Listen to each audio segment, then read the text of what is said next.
massively significant day for JLR as we see the reinvention and reimagination of brand Jaguar. This has been a long time coming. The story is something we've been really anticipating and curious about. And now we get to see that this isn't just about new cars or a new logo.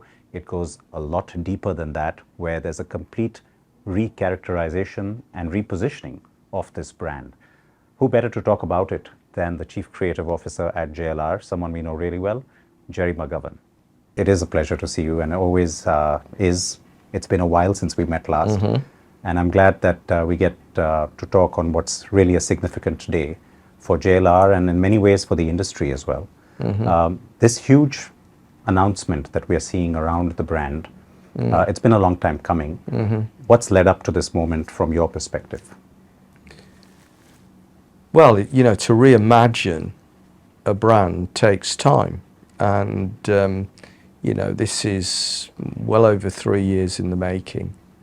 And we realized that if we want to take, you know, that shift into a modern luxury positioning for all our brands, for Range Rover, for Defender, Discovery and Jaguar, it had to be done in a orchestrated way. Now, you know, Range Rover was well on the way to that positioning.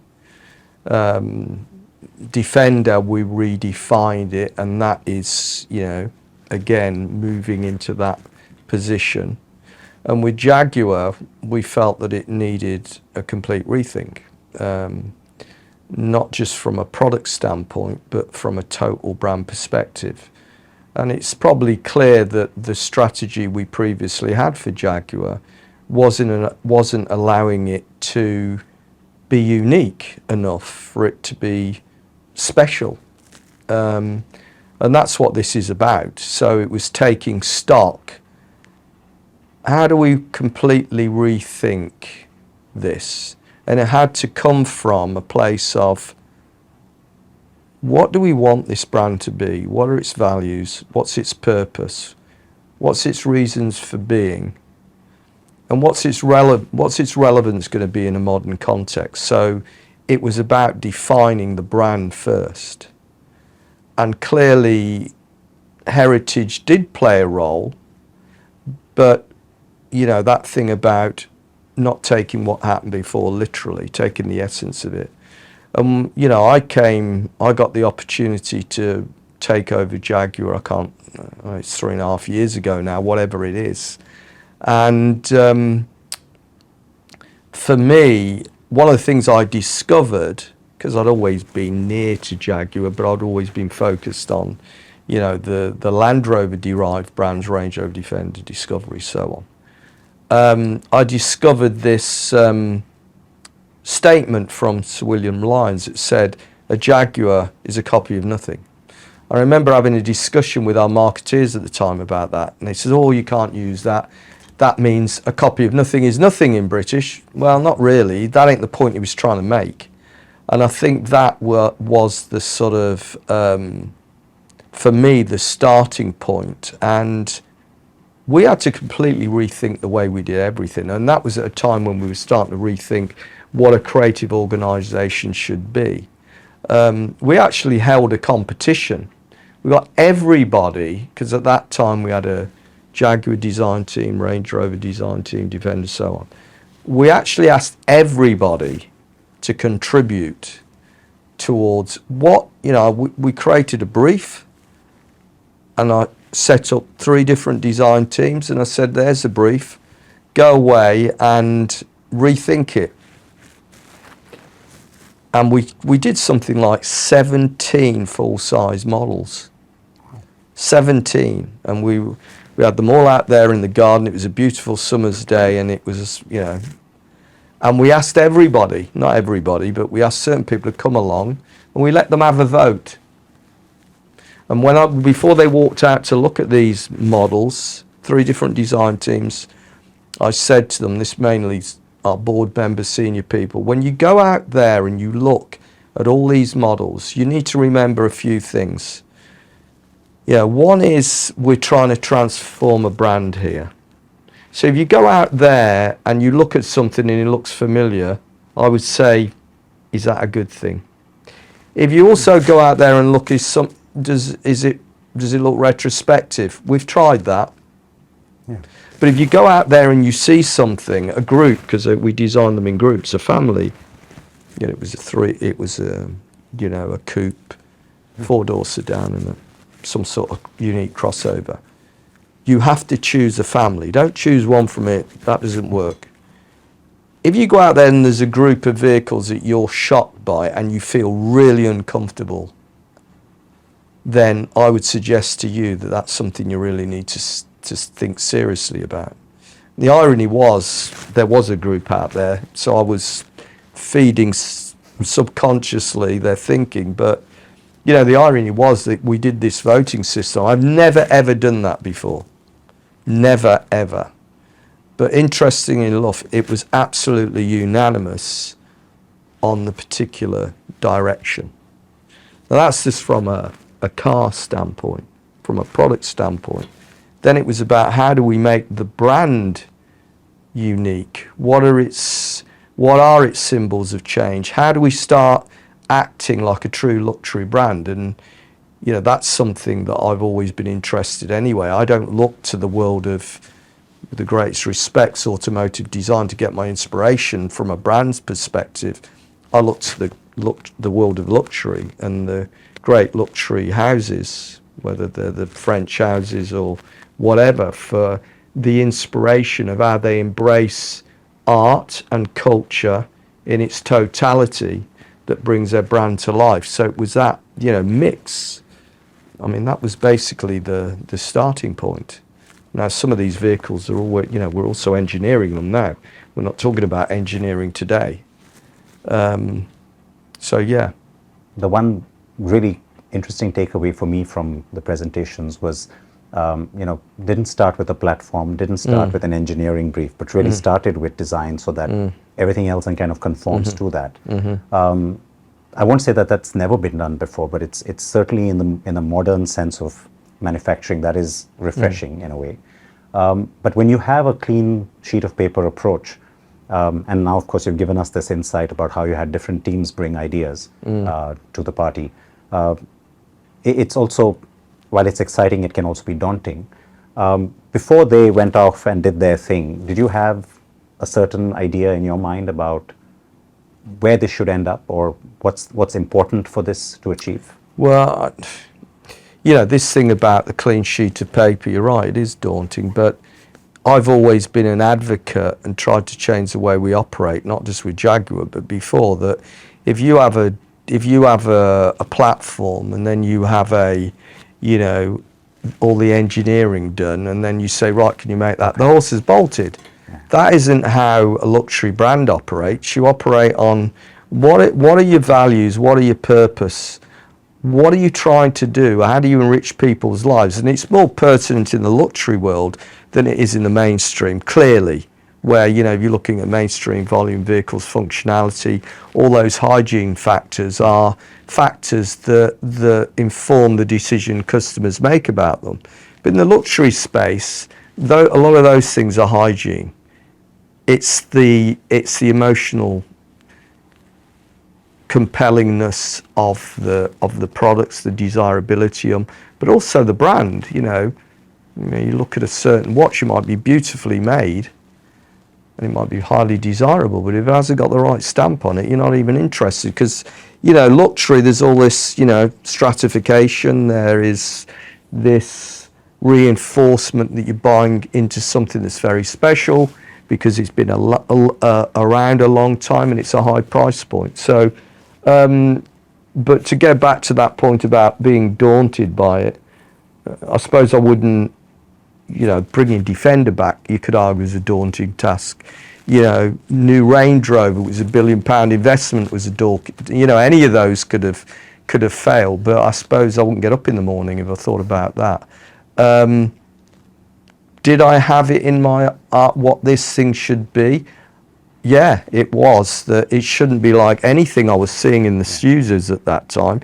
It shouldn't be anything like we've got at the moment. And that's no disrespect to the designers that have gone before, because actually they were limited by the strategy, by exactly what you just said there. There's a platform, that's the size of it, that's the market. Now, you don't have much room for maneuver with that. So for me, it was about freeing everybody up in their thinking. And the one thing that I was preoccupied by was that proportion is a key contributor to exuberance. Jaguars always in the past had this, you know, their beauty came from, you know, exuberance in their proportions. Think of the E-Type, even think of the XJ, long bonnets, they had a certain exuberance, a presence about them. And I knew that, you know, the norm for electric vehicles now meant short bonnets, you know, high roofs. Sorry, you're never going to get an exuberant proportion from that. Yeah.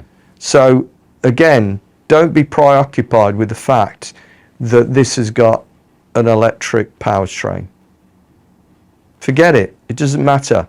You know, that's a propulsion system. People don't buy propulsion systems. In the old world, they'd have, you know, the ICE engine, people had a love affair with them. But what we're trying to do with this brand and the target audience, as long as it does those things in a highly proficient way, yeah, you know, this is the one brand where absolutely an object of desire, the art of it, has to actually rule. But that doesn't mean to say we don't want a car that's well engineered and works properly. It's got to have all those things. But if it hasn't got this, you know, this visceral sense of desire, forget it. And once you start having to justify a product by saying, well, it's got this technology, it's got that, so what? I look at it, I don't desire it. Yeah. And especially for this market or this buyer, that's really for this buyer, which is a, the sort of, I said it in the film, don't be preoccupied. In the past, we've always been preoccupied with wanting to be loved by everybody. Yeah. Forget it. It's much better to either be, you know, it's about, you know, polarizing opinion. Fine. We don't need to be loved by everybody, but the people that do love us will really love us. And that's, that was playing into it as well. You've got to be brave, fearless. You know, don't be certain people who we don't like. You've got to stand for something. And the way we curate this in the luxury space, it's as much about what you don't do as you don't do. So don't fall into the trap of wanting to please everybody, or you've got to be unique. Not being constrained by what you mentioned about volume or being loved by everybody, or even just the body styles and the segment that we have to have a product. Yeah. And that's got to be liberating. And it's not about that. It's, I mean, clearly we have to, you know, a lot of investments going into this, and there has to be a level of prudence about, you know, is there a market? You know, Adrian always said to me, what's the market for it? Who are the you know, he's he's a businessman, I'm a creative, but I think I've got a little bit of business now. But he will say, well, we need to be clear about who the customer is. And he's right, because in the financial world, in the investment, you want that, you work from analytics, you want data. In my world, there's a gut feel that if you design this properly, there's a market for it. There's always a market for objects of desire. You only have to look at the luxury world. No matter what's happening in the economy, the luxury world is a constant. Okay, it'll drop off, but it comes back. But so that demand doesn't go away. Yeah, but you know, is it a risk? Everything's a risk. It's a bigger risk not to do anything. Yeah. Well, I'm guessing that the Range Rover repositioning experience has also given you a lot of confidence that buyer is interested. Maybe it's given the company a lot of confidence in me. Yeah, you know? No, that's valid. Yeah. You know, what was really heartening to see when we got our first look at the Type 00 is it's a proper show car. You know, I think we've kind of forgotten those now almost. That comes back. I loved the long bonnet. I didn't expect that because you said on electrics. That's not what we do anymore as an industry. And so that was really great. But going back to, the color, the trim, the whole use of the metal with the brass, how important was it to do that, to be evocative and to be, like you said, polarizing and really get people's attention? I mean, it's the total experience. If you look at the way the designers, the creative teams have worked together, it's a pure craft, and it's all part of it. If you look traditionally in the automotive world, and maybe there's this element of, you design the shape of it and then you see what you can afford and how you categorize for each type of, depending on what price point you're at. You can have gold there.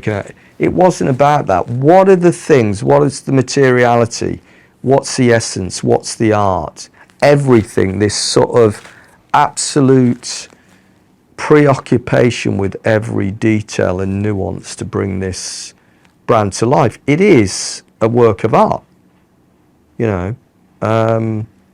It's all part of it all means something. It's when I look at some of my friends that don't sort of understand the art world, they look at certain pieces of art that I've got and they say, well, I could have painted that. Well, no, you couldn't, because you never thought of painting it. And you don't know what that artist was thinking. Why did he paint it? Because he had to, because he was compelled to. He was trying to give a message. It's all that sort of that's gone into it, but hopefully it's a bit more tangible than being totally abstract. When we see some of the specific elements on this car, and I would love to know, of course, what of that would translate to the production car, but I know we're still far away from the production models. We've also seen a tendency of late in the premium and luxury space of lighting elements replacing let's say, the jewelry on a car or a design. And this doesn't rely on that. It relies on solid, actual material elements. Was that important? Yeah, and I think also to that point, we've allowed the digital world perhaps have too much influence and reduction of physicals in favour of the digitals. And even on Range Rover, we're having to pull back a bit there, where we've actually reduced the amount of physical, buttons that customers actually want. But I think it's about getting the balance. You embrace the technology in a way that doesn't negate the essence of what the DNA of the brand is. So, and I think what this vehicle does describe is the balance between, what's that? So the idea of the way that the digital and the physical experience come together with the UX, UI, the totem, the sense of occasion. It doesn't mean to say every time you jump into the car you have to put that in, I want to be in this mood. But it's making it's that sense of theatre. So yeah, it's not about just taking every different technology that's out there and just applying it. What is relevant to this brand? And of course it still has to be modern and it has to be forward thinking. So one last thing then about when we come to the aspect of production vehicles, there's been this over-reliance or tendency to look at key markets and what those buyers want. And the message I'm getting from you today and from your team is that you want to create this product and this brand for what it stands for, and then in a sense hope that appeals to buyers in different markets for what it is, rather than trying to mold itself into what they want. Yeah, absolutely. Is that right? I think that's true of any great luxury brand. Yeah. It's back to that thing about, if you do something that's right, the customers will come. I mean, I do think, I have a view, there's a saying that says, if you don't listen to the customers, you'll go out of business. But if you listen to the customers too much, you'll go out of business too.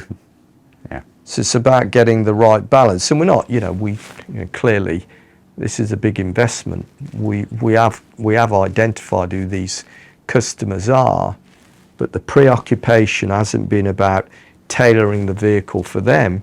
It's about, or tailoring the brand for them. It's about tailoring the brand for the brand. tailoring it's what it is, and re-establishing it. This is a big deal. So let me end this by asking you what you'd like to see happen 2 or 3 years down the line. We've got maybe 2 products in the market. What does Jaguar stand for in that time frame for you? Yeah, I think that what will happen when we first start to roll this out, particularly from a brand perspective, going to Miami Art Week is a statement of intent.